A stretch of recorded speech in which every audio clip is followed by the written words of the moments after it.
¿Qué tal? Sean bienvenidos a esta nueva cápsula jurídica en la cual hablaremos sobre la nueva integración de la Suprema Corte de Justicia de la Nación en México. Como siempre, agradecemos su suscripción a nuestro canal y los invitamos a que compartan el contenido de este video con las personas que pudieran estar interesadas en el mismo.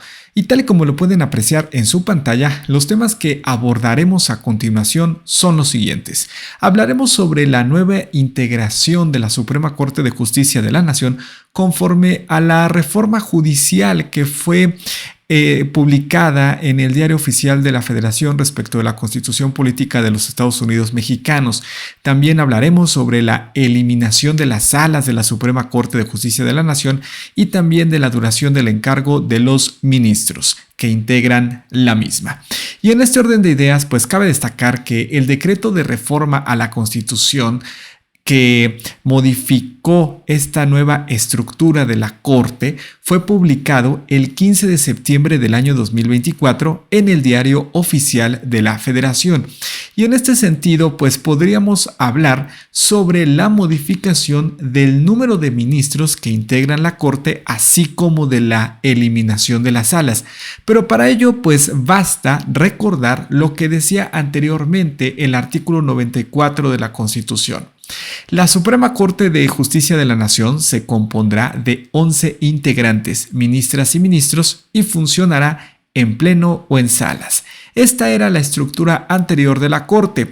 Sin embargo, con esta reforma a que ya hemos hecho referencia, el texto actual de esta disposición constitucional es el siguiente. La Suprema Corte de Justicia de la Nación se compondrá de 9 integrantes, ministras y ministros, y funcionará en pleno. Lo que podemos advertir de esta reforma, de esta modificación a la Constitución, es que se reduce el número de integrantes en la Corte, es decir, de 11 a 9 ministros. Y también nos podemos dar cuenta de que la Corte únicamente sesionará en pleno, es decir, los 9 ministros reunidos para resolver los asuntos que sean de su competencia, y ya no se va a dividir la Corte en 2 salas como anteriormente funcionaba. La primera sala, que conocía, por ejemplo, de asuntos civiles y penales, y la segunda sala, que conocía de asuntos en materia administrativa o materia laboral. Ya no existe esta división de la Corte en 2 salas, y todos los asuntos que sean competencia de la Corte se tendrán que resolver en pleno. Ahora bien, esta modificación cabe destacar que se vio reflejada en la forma de creación de la jurisprudencia por precedente obligatorio que sea emitida por la Suprema Corte de Justicia de la Nación, la cual solo será en pleno y ya no en salas, porque pues se establecía en la Constitución que esta jurisprudencia por precedente obligatorio podía surgir tanto del pleno como de las salas de la Corte, pero al ser suprimidas estas últimas, pues entonces únicamente la jurisprudencia por precedente obligatorio será emitida por el Pleno de la Suprema Corte de Justicia de la Nación. ¿Qué decía el texto anterior en la Constitución? Las razones que justifiquen las decisiones contenidas en las sentencias dictadas por el Pleno de la Suprema Corte de Justicia de la Nación y por mayoría de 8 votos y por las salas por mayoría de 4 votos serán obligatorias para todas las autoridades jurisdiccionales de la Federación y de las entidades federativas. Este era el texto anterior que regulaba la forma de creación de esta jurisprudencia por precedente obligatorio. Sin embargo, con la reforma, el texto es el siguiente.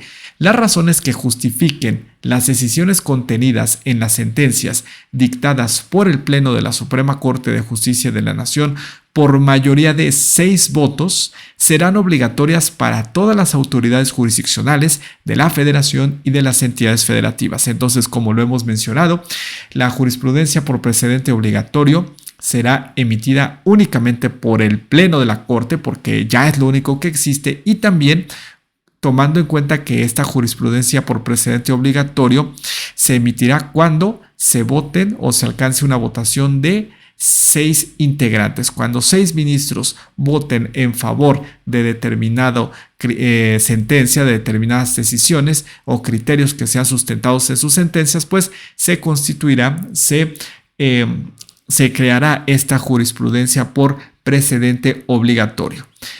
Por otra parte, cabe mencionar que esta nueva mayoría calificada también se reflejó en las controversias constitucionales, acciones de inconstitucionalidad, así como declaraciones generales de inconstitucionalidad, ya que en estos casos, las sentencias de la Corte que declaren la invalidez de normas generales con motivo de algún procedimiento de los mencionados tendrán efectos generales siempre que alcancen la mayoría calificada de 6 votos. Entonces, si nos damos cuenta, con esta nueva integración de la Corte, la mayoría calificada que se requiere disminuyó de 8 a 6 votos. Por ejemplo, tenemos las controversias constitucionales.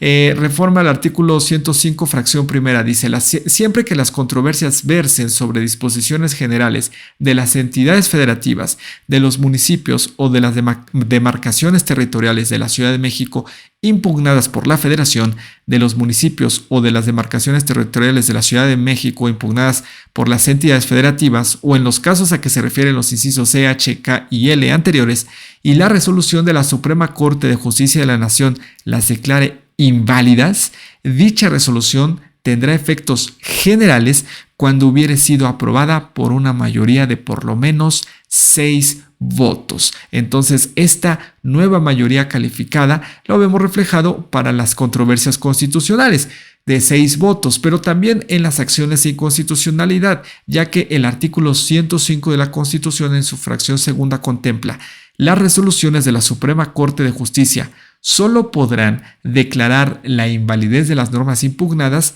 siempre que fueren aprobadas por una mayoría de cuando menos 6 votos.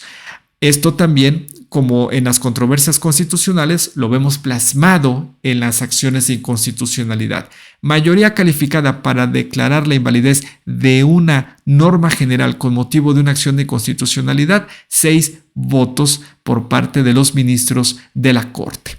Declaración general de inconstitucionalidad. Reforma al artículo 107, fracción segunda de la Constitución.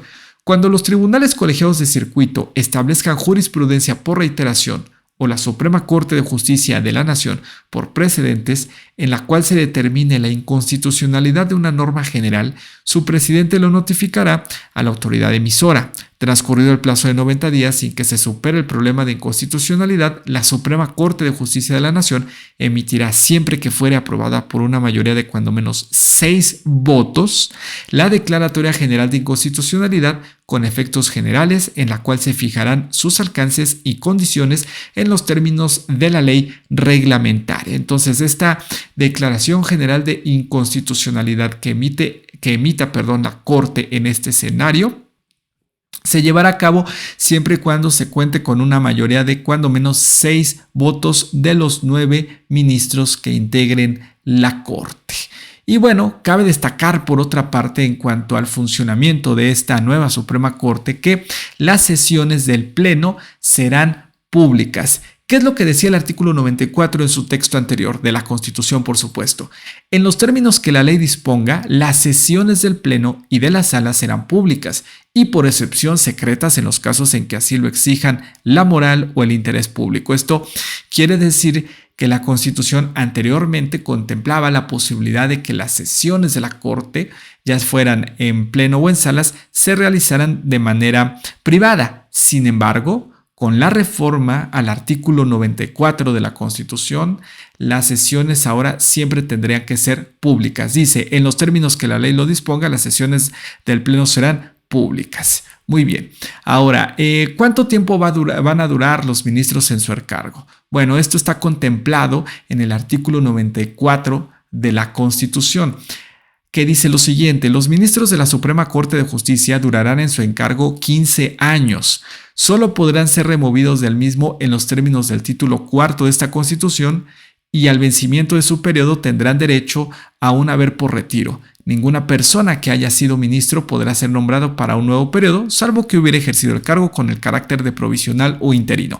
Este es el contenido del texto anterior del artículo 94, en donde se contemplaba esta duración en su encargo de 15 años, así como este derecho de un haber por retiro. Sin embargo, con la reforma vamos a encontrar que Las ministras y ministros de la Suprema Corte de Justicia durarán en su encargo 12 años. Hay una reducción de 3 años. Y solo podrán ser removidos del mismo en los términos del título cuarto de esta Constitución. Ninguna persona que haya sido ministro podrá ser electa para un nuevo periodo. Entonces aquí nos damos cuenta que se reduce el tiempo durante el cual los ministros, las ministras durarán en su encargo de 15 a 12 años. Ya no tienen aún a este haber por retiro y también nos damos cuenta que ninguna persona podrá ser electa para un nuevo periodo para ocupar un cargo como ministro de la Corte, a pesar de que hayan ocupado dicho cargo de manera interina. Estas modificaciones son las que encontramos con esta nueva reforma y que impactan directamente al tiempo en que los ministros o las ministras durarán en su encargo. Muy bien. Y bueno, con esto concluimos el video de esta ocasión. Ustedes pueden visualizar en su pantalla la bibliografía que fue consultada para la creación del mismo y una vez más les agradecemos su suscripción a nuestro canal y los invitamos a que compartan el contenido de este video con las personas que pudieran estar interesadas en el mismo, así como activar la campana de notificaciones con el objetivo de que estén enterados sobre nuestro nuevo contenido. Muchas gracias y hasta la próxima.